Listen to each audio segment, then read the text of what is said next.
আলহামদুলিল্লাহ, আমার কাছে তো ওয়ান অফ দ্য বেস্ট অর্জন আমার কাছে মনে হয় বাংলাদেশ ক্রিকেটের।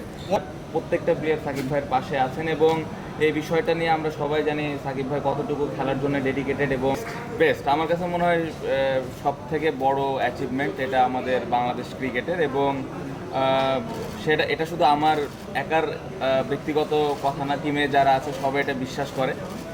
সো আলহামদুলিল্লাহ, খুবই ভালো লাগে। আলহামদুলিল্লাহ, এরকম জয় তো অবশ্যই সেলিব্রেশনটা একটু স্পেশাল থাকে। জিতার পরে ড্রেসিং রুমে সবাই অনেক সেলিব্রেট করেছে, সবাই হাসি খুশি ছিল। হোটেলে যাওয়ার পরেও আমরা সেলিব্রেট করেছি। পুরো জার্নিটাই আসলে অনেক আনন্দের ছিল। পুরো সময়টা অনেক এনজয় করেছি।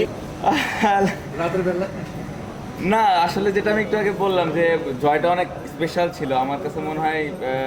আমি যেটা বললাম যে বাংলাদেশের সব থেকে বড় অর্জন, তো মোমেন্টটা ভালোভাবে এনজয় করার জন্যই আসলে মনে হলো যে ট্রফিটা নিয়েই ঘুমাই। তো এটাই আর কি, আর কাউকে দেখে না জিনিসটা, লিওনেল মেসিকে দিয়ে শুরু হয়েছিল। সো এই আর কি। না, টু বি ভেরি অনেস্ট, ওই সময় তো পুরো ড্রেসিং রুম সবাই অনেক নার্ভাস ছিল।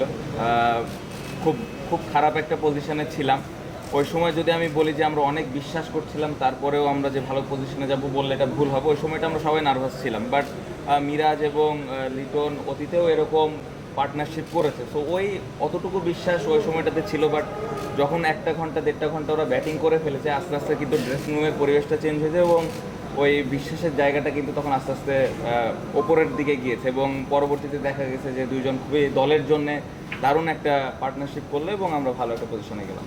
না, এই সিরিজটা খুবই ভালো হয়েছে। আমরা যেভাবে প্রিপারেশন নিয়েছি যাওয়ার আগে এবং ওইখানে যাওয়ার পরে প্রত্যেকটা প্লেয়ারের মাইন্ডসেট, স্কিল নিয়ে চিন্তাভাবনা, ওভারঅল খুবই ভালো একটা প্রিপারেশন ছিল এবং প্রত্যেকটা প্লেয়ারের ইন্টেনশন ছিল যে আমরা এখানে খেলাটা যেন জিততে পারি। এবং আমি যেটা বলবো যে আমরা পাকিস্তানে 3 দিন আগে গিয়েছিলাম, এটা আমাদের একটু অ্যাডভান্টেজ দিয়েছে। আপনি যেটা বললেন যে টেস্ট ক্রিকেট জেতার জন্য প্রত্যেকটা সেশন ভালো খেলা প্রয়োজন, যদিও অনেক সময় 1-2টা সেশন এদিক ওদিক হলেও কামব্যাক করার সুযোগ থাকে, বাট এটা খুব একটা সহজ বিষয় না। সো প্লেয়াররা অনেক কষ্ট করেছে, কোচিং স্টাফ যারা ছিল অনেক কষ্ট করেছেন, প্রপার পরিকল্পনা আমাদেরকে দিয়েছেন এবং যেটা আমি বলবো যে সবাই টিমের জন্য খেলার চেষ্টা করেছেন এবং প্ল্যানগুলো এক্সিকিউট করার চেষ্টা। প্রধান উপদেষ্টার সাথে তো কথা হয়েছে, উনি দেখা করতে চেয়েছেন, যেটা আমি আগেও বলেছি।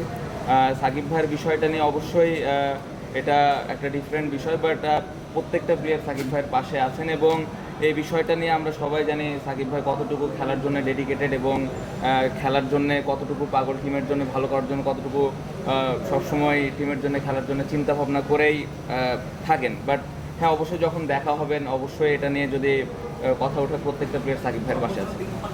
না, এখনো পর্যন্ত হয়নি। এরকম সিরিজ জিতলে তো কনফিডেন্স অবশ্যই প্রত্যেকটা প্লেয়ারের মধ্যে থাকবে এবং টিমেরও একটা কনফিডেন্স লেভেলটা উপরের দিকে থাকবে। বাট ইন্ডিয়া সিরিজ যেটা আপনি বললেন, অবশ্যই কঠিন একটা সিরিজ, ওটার জন্য আমাদের নতুন করে আবার পরিকল্পনা করতে হবে, প্রিপারেশন নিতে হবে। সো এখন যে টিমের অবস্থা আছে, অবশ্যই আমরা যদি আমাদের বেস্ট খেলাটা খেলতে পারি ওইখানে ভালো করা সম্ভব। অবশ্যই আমি একটু আগে যেটা বললাম যে প্রত্যেকটা ম্যাচই যখন আমরা খেলি, প্লেয়ারদের মধ্যে ওই বিশ্বাসটা এখন আছে যে আমরা জেতার জন্য খেলছি এবং আমরা যে জিততে পারি, আমাদের প্লেয়ারদের একটা সবসময় একটা জিনিস থাকে যে আমাদের এভিডেন্সের অনেক সময় প্রয়োজন হয়। তো আমরা এই জিনিসটা এবার করতে পেরেছি এবং আমরা জানি যে আমরা যদি আমাদের বেস্ট ক্রিকেটটা খেলতে পারি, যে কোনো দলকে আমরা হারাতে পারবো। সো অবশ্যই খুব বেশি আউটকাম নিয়ে চিন্তা না করে আমরা যদি আমাদের প্রসেসটা ফলো করি, তাহলে আমার বিশ্বাস যে আমরা সামনে 2টা সিরিজও ভালো করবো। না, খুবই ভালো। আমার মনে হয় প্লেয়াররা খুবই ক্লিয়ার কোচের সাথে এবং খুবই সাপোর্টিভ ছিল। প্রপার প্ল্যান, প্রত্যেকটা প্লেয়ারকে প্রপার প্ল্যান দিয়েছেন এবং ড্রেসিং রুমের পরিবেশ খুবই দারুণ ছিল। যে প্লেয়ারটা পারফর্ম করে নাই বা যে প্লেয়ারটা পারফর্ম করেছেন, একজন আরেকজনের পাশে ছিল। স্পেশালি প্রত্যেকটা কোচই প্লেয়ারদের পাশে ছিল ভালো সময় এবং খারাপ সময়। আমি যেটা বললাম যে ড্রেসিং রুমে কোচের ভূমিকাটা দারুণ ছিল আমার কাছে মনে হয় এই সিরিজে। আমি যেটা বললাম যে এই ধরনের সিরিজ জয় অবশ্যই সেলিব্রেশনটা ভিতর থেকেই আসে। সো এটা আসলে কাউকে ইন্টেনশনালি করা হয়, আসল বাগের মতো। জি। Thank you.